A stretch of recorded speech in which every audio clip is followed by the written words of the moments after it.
ಇನ್ನು ಸಚಿವ ನಾಗೇಂದ್ರ ರಾಜೀನಾಮೆ ಕೊಡಲೇಬೇಕು ಅಂತ ಬಿಜೆಪಿ ನಾಯಕರು ನಿರಂತರವಾದಂಥ ಒತ್ತಡವನ್ನು, ಆಗ್ರಹವನ್ನು, ಬೇಡಿಕೆಯನ್ನು ಇಡ್ತಾ ಇದ್ದಾರೆ. ಆದರೆ ಸರ್ಕಾರ ಮಾತ್ರ ಬಿಜೆಪಿ ನಾಯಕರ ಹೇಳಿಕೆಗೆ ಯಾವುದೇ ರೀತಿಯಂಥ ಮನ್ನಣೆ ಕೊಡ್ತಾ ಇಲ್ಲ. ಇದೆಲ್ಲ ಬೆಳವಣಿಗೆಗಳ ನಡುವೆ ನಾಳೆ ಬಿಜೆಪಿ ನಾಯಕರು ಪ್ರತಿ ಜಿಲ್ಲೆಯಲ್ಲೂ ಕೂಡ ನಾಗೇಂದ್ರ ವಿರುದ್ಧ ಹೋರಾಟ ಮಾಡೋದಕ್ಕೆ ಮುಂದಾಗ್ತಾ ಇದೆ. ಅಲ್ಲದೆ ಮುಂದಿನ ಅಧಿವೇಶನದಲ್ಲೂ ಕೂಡ ನಾಗೇಂದ್ರ ಅವರ ವಿಚಾರವನ್ನೇ ಆರಂಭದಿಂದಲೂ ಕೂಡ ಹೋರಾಟ ಮಾಡಿ ಅವರು ರಾಜೀನಾಮೆ ಕೊಡೋ ತನಕ ನಾವು ಸದನ ನಡೆಯೋದಕ್ಕೆ ಬಿಡಲ್ಲ ಅನ್ನುವಂಥ ಮಾತನ್ನು ಕೂಡ ಕೆಲ ನಾಯಕರು ಹೇಳ್ತಾ ಇದ್ದಾರೆ. ಅತ್ತ ನಾಗೇಂದ್ರ ಕೂಡ ಮಾತನಾಡಿದ್ದಾರೆ. ಕೊಪ್ಪಳದಲ್ಲಿ ಮಾತನಾಡ್ತಾ ನಾಗೇಂದ್ರ ಹೇಳಿರುವಂಥದ್ದು, ನಾನು ಹೇಳ್ತಿದ್ದಂಥ ಹುಲಿ ಮುಂದೆ ಕೆಲಸ ಮಾಡಿ ತೋರಿಸ್ತೀನಿ ಅಂತ ಹೇಳ್ತಾರೆ. ಹಾಗಾದರೆ ನಾಗೇಂದ್ರ ಪ್ರಕರಣ ರಾಜ್ಯ ಸರ್ಕಾರಕ್ಕೆ ಇಕ್ಕಟ್ಟಾಗತ್ತಾ ನೋಡೋಣ. ನಾನು ಬಿ ನಾಗೇಂದ್ರ ಎಂಬ ಹೆಸರಿನ ನಾನು ಅವರನ್ನ ಹೇಗೆ ಇವತ್ತು ಕ್ಯಾಬಿನೆಟ್ಗೆ ತೆಗೆದುಕೊಂಡಿದ್ದಾರೆ. ಇವತ್ತು ಎಚ್ಚರಿಕೆ ನೀಡ್ತಾ ಇದ್ದೇವೆ, ಸದನ ಪ್ರಾರಂಭ ಆಗುವ ಮುಂಚಿತವಾಗಿ ನಾಗೇಂದ್ರ ಅವರ ರಾಜೀನಾಮೆಯನ್ನ ತೆಗೆದುಕೊಳ್ಬೇಕು. ಅವ್ರ ಮ್ಯಾಗ ನಮ್ಮ ಲೋಕಾಯುಕ್ತ ಏನು ಆರೋಪ ಇಲ್ಲ ಅಂತ ಅವ್ರು ಕೊಟ್ಟಿದ್ದಾರೆ. ವಾಲ್ಮೀಕಿ ಅಭಿವೃದ್ಧಿ ನಿಗಮದಲ್ಲಿನ ಭ್ರಷ್ಟಾಚಾರ ಪ್ರಕರಣಕ್ಕೆ ಸಂಬಂಧಿಸಿದಂತೆ ಸಚಿವರಾಗಿದ್ದ ಬಿ ನಾಗೇಂದ್ರ ರಾಜೀನಾಮೆ ಕೊಡಿಸುವಲ್ಲಿ ಯಶಸ್ವಿಯಾಗಿದ್ದ ವಿಪಕ್ಷ ಬಿಜೆಪಿ ಇದೀಗ ಮತ್ತೆ ನಾಗೇಂದ್ರ ಸಚಿವ ಸಂಪುಟ ಸೇರ್ಪಡೆಯಾಗಿರುವುದಕ್ಕೆ ಸಿಟ್ಟಿಗೆದ್ದಿದೆ. ಮಳೆಗಾಲದ ಅಧಿವೇಶನಕ್ಕೂ ಮುನ್ನ ಸಚಿವ ನಾಗೇಂದ್ರ ರಾಜೀನಾಮೆ ಪಡೆಯುವಂತೆ ಸಿಎಂಗೆ ಬಿಜೆಪಿ ಡೆಡ್ ಲೈನ್ ಕೊಟ್ಟಿದೆ. ಈ ಮೂಲಕ ಈ ಬಾರಿಯ ಅಧಿವೇಶನದಲ್ಲಿ ವಾಲ್ಮೀಕಿ ನಿಗಮದ ಹಗರಣವನ್ನ ಪ್ರಮುಖವಾಗಿಟ್ಟುಕೊಂಡು ಹೋರಾಟ ನಡೆಸುವ ಸೂಚನೆಯನ್ನು ಬಿಜೆಪಿ ನೀಡಿದೆ. ಯಾವ ಸ್ಥಾನ ಕೊಟ್ಟರು ಕೂಡ, ಯಾವೊಂದು ಖಾತೆ ಕೊಟ್ಟರು ಕೂಡ ಅದನ್ನು ಈ ಬಾರಿ ನಾನು ಒಂದು ಏನಂತಾರೆ ಒಂದು ಏಟ್ದಿಂದ ಹುಲಿ ಆಗಿದ್ದೀನಿ. ನಾನು ಈ ಬಾರಿ ನೀವೆಲ್ಲ ನೋಡ್ತೀರಿ, ನಾನು ಮಾಧ್ಯಮದವ್ರಿಗೆ ಹೇಳ್ತೀನಿ,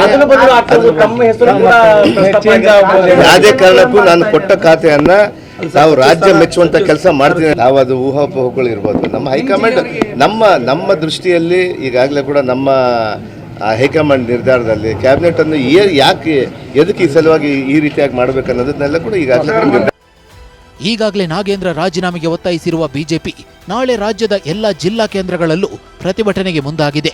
ಶಾಸಕರು, ಮಾಜಿ ಸಚಿವರು ಮತ್ತು ಜಿಲ್ಲಾ ಪದಾಧಿಕಾರಿಗಳಿಗೆ ಪ್ರತಿಭಟನೆಯಲ್ಲಿ ಪಾಲ್ಗೊಳ್ಳುವಂತೆ ಸೂಚನೆ ನೀಡಲಾಗಿದೆ. ಬಳಿಕ ಅಧಿವೇಶನದಲ್ಲೂ ಹೋರಾಟ ಮುಂದುವರಿಸಲು ನಿರ್ಧರಿಸಿದೆ. ಇವತ್ತು ಎಚ್ಚರಿಕೆ ನೀಡ್ತಾ ಇದ್ದೇವೆ, ಸದನ ಪ್ರಾರಂಭ ಆಗುವ ಮುಂಚಿತವಾಗಿ ನಾಗೇಂದ್ರ ಅವರ ರಾಜೀನಾಮೆಯನ್ನ ತೆಗೆದುಕೊಳ್ಬೇಕು.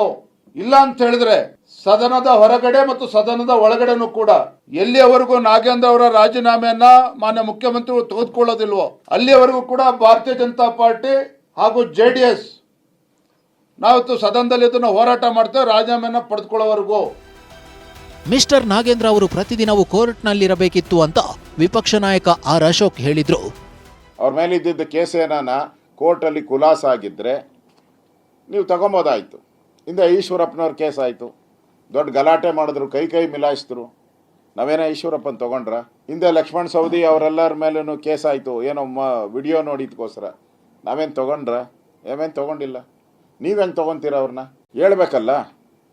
ನನಗೆ ಗೊತ್ತಿರೋ ಪ್ರಕಾರ ಮಿಸ್ಟರ್ ನಾಗೇಂದ್ರ ಅವರು ಡೈಲಿ ಕೋರ್ಟಲ್ಲೇ ಇರಬೇಕು. ನಾಗೇಂದ್ರ ಮಂತ್ರಿಯಾಗಿದ್ದಾರೆ, ಅವರನ್ನ ತೆಗೆಯೋ ಪ್ರಶ್ನೆ ಉದ್ಭವಿಸೋದಿಲ್ಲ ಅಂತ ಬೆಳಗಾವಿಯಲ್ಲಿ ಸಚಿವ ಸತೀಶ್ ಜಾರಕಿಹೊಳಿ ಹೇಳಿದ್ರು. ಈಗ ಮಂತ್ರಿ ಅಂತ ಮಾಡಿದ್ದಾರೆ, ಅವರು ಮಂತ್ರಿ ಆಗಿದ್ದಾರೆ. ಸೊ ಅದನ್ನು ತೆಗೆಯುವಂಥ ಪ್ರಶ್ನೆಗೆ ಉದ್ಭವಿಸೋದಿಲ್ಲ. ಯಾಕಂದರೆ ಈಗಾಗಲೇ ಅವ್ರ ಮ್ಯಾಗ ನಮ್ಮ ಲೋಕಾಯುಕ್ತ ಏನು ಆರೋಪ ಇಲ್ಲ ಅಂತ ಅವ್ರು ಕೊಟ್ಟಿದ್ದಾರೆ. ಆಧಾರ ಮ್ಯಾಗ ಅವ್ರಿಗೆ ಮಾಡಿದ್ದಾರೆ ಅಷ್ಟೇ. ಒಟ್ಟಾರೆಯಾಗಿ ಈ ಬಾರಿಯ ಮಳೆಗಾಲದ ಅಧಿವೇಶನದಲ್ಲಿ ಸಚಿವ ನಾಗೇಂದ್ರ ವಿಚಾರದಲ್ಲಿ ಪಟ್ಟು ಹಿಡಿದು ಸದನದ ಬಿಸಿಯೇರಿಸಲು ವಿಪಕ್ಷ ಬಿಜೆಪಿ ಸಜ್ಜಾಗಿದೆ.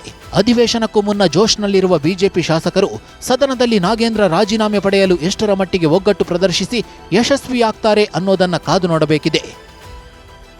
ಕಿರಣ್ ಹನಿಯಡ್ಕ, TV9 ಬೆಂಗಳೂರು.